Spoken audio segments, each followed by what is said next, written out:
Now, again, I'm not the biggest fan on a personal level. Angel Reese has played much better lately. She has. I can't act like she hasn't. She's gotten much more selective with her shots. Angel was 10th in voting. Caitlin Clark was first in fan voting, in popularity voting. That was the perfect example of why the idea that somebody from her inner circle didn't contact him and they didn't have a conversation, blah, blah, blah, that's absurd. Imagine being the most transformative rookie in WNBA history, breaking records, drawing millions of viewers, and filling arenas like never before, only to be snubbed for the WNBA 2K26 cover. Why did they pick Angel Reese over Caitlin Clark, and what does this say about the WNBA's priorities? Fans are furious, and here's why. Before we move on, I'd like to ask you a small favor. If you appreciate this content, please take a second to like this video and subscribe to the channel. Over 98% of you watch the videos without subscribing. It costs you nothing, but it makes a huge difference to us. So, did you click the subscribe button? Great, thank you so much. Now back to the video. Imagine this. Caitlin Clark steps into the WNBA and immediately flips the script. She wasn't just a good rookie, she was the rookie. Her first season, absolutely explosive. Winning Rookie of the Year felt inevitable when you looked at her numbers. Games where she casually dropped 30-plus points, dished out assists like a seasoned vet, and pulled down rebounds like she was built for the paint. She shot 60% last night in a win, and she had 11 rebounds and 0 offensive rebounds. I was like, did hell freeze over here? Of course, he's got ways to get to that inner circle, vice versa, sports agents, basketball players. That's a good account, Rachel. I follow Rachel. Yeah. Fixed it. Some brick action. There you go, right there. She shattered records left and right, becoming the first rookie in years to lead her team in nearly every statistical category. Add in multiple WNBA records for scoring and three-pointers, and it was like she wasn't just playing the game, she was redefining it. But here's the thing, despite that dominance, the WNBA 2K26 cover went to Angel Reese instead. And yeah, people are confused. Fans are looking at Clark's resume, her insane rookie season, and her impact on the league, and they're wondering, how do you overlook that person for the biggest piece of marketing for the year? This isn't just a casual debate, it's become a full-on controversy. Online, fans are outraged, arguing that no player captivated people in the past year quite like Clark. And honestly, they're not wrong. Think about this.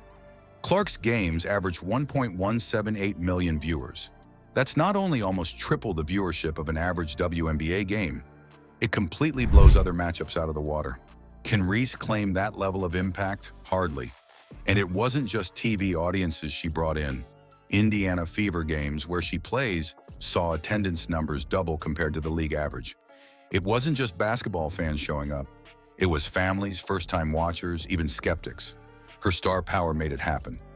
What makes this even weirder is the way previous WNBA 2K covers were chosen. It was always players who were either legends or coming off incredible seasons. Clark fits that mold perfectly. A generational star who elevated the league in every sense. Yet she's not on the cover? What kind of message does that send? It's not just a setback for Caitlin, it's a huge missed opportunity for the league itself. So let's ask the hard question. Why refuse to spotlight the player who's already proven she can grow the WNBA like no one else? You know what's wild? The idea that the WNBA might be holding back Caitlin Clark's rise instead of leaning into it. But I don't believe there's a world where NBA 2K26, number one, what's the deal with the WNBA on here? Thought this was the NBA. Wow, that RG3 thing, I might do a video on that later. Just in case I don't.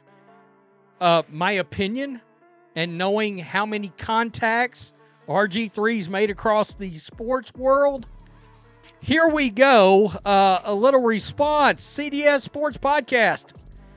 It's the dumbest thing I've ever seen. Add 2K, run by a bunch of cucked clowns. Think about that for a second. The league has spent years trying to get more attention and pull in casual viewers. And now, when they have a player who's sparking record numbers and breaking barriers, they hesitate. Picking Angel Reese for the 2K26 cover almost feels like the league is trying to manage Clark's success instead of fully embracing it. Why would they do that? Caitlin Clark isn't just a player who's making noise in basketball circles. She's a cultural shift. Younger fans are tuning in because of her. Her audience isn't limited to hardcore WNBA followers. She's bringing in teenagers, families, even first-time fans. That's the demographic the WNBA has struggled to capture for years, and she's doing it in her rookie season. Yet somehow, the message being sent here is, maybe not yet. Clark's crossover appeal is the type of thing leagues dream about. So why wouldn't the WNBA put her front and center? Let's break this down. The logic behind this decision feels upside down. Clark's games pulled 3 times the viewership of other WNBA matchups, and Indiana Fever attendance, sky high, doubling league averages. Number 2, if you're going to make a marketing choice, I cannot believe the disrespect Caitlin Clark deals with. It's wild. You got 9 other people ahead of Angel Reese here. And so there's been a lot of response to this. Right there, 29th in scoring, 28th in block shots, 2nd in turnovers, 44th in field goal percentage. Meanwhile, Angel Reese, the cover pick, hasn't shown numbers anywhere close to that impact. This isn't just a question of fairness, it's business sense. The data is screaming Clark, yet the WNBA ignored it. You might think maybe they're worried about over-reliance on one player. Fine. But look at how other leagues handle stars. The NBA leaned into Jordan, LeBron, Steph. They didn't hold back, and it worked. These players didn't just bring attention to themselves. They elevated the entire league. The WNBA acting cautious here isn't strategic. It's stifling. By not fully embracing Clark, the WNBA sends a frustrating message. Fans see the league missing a golden chance to grow. What would it look like if they capitalized on the Caitlin phenomenon? Honestly, it might be their best shot at capturing long-term success. Caitlin Clark changed the WNBA landscape immediately, pulling in record-breaking crowds and smashing viewership numbers. Fans didn't just watch, they showed up in droves, making her a household name in one season. Then the NBA 2K26 cover went to Angel Reese. This snub isn't about a missed cover. It's a misstep for the league's future. Clark's impact hasn't just set new standards, it's revolutionized what's possible for the WNBA. Yet the league seems hesitant to fully embrace this. If they want to grow, they need to recognize it. Caitlin Clark isn't another rising star. She's the benchmark for what's next.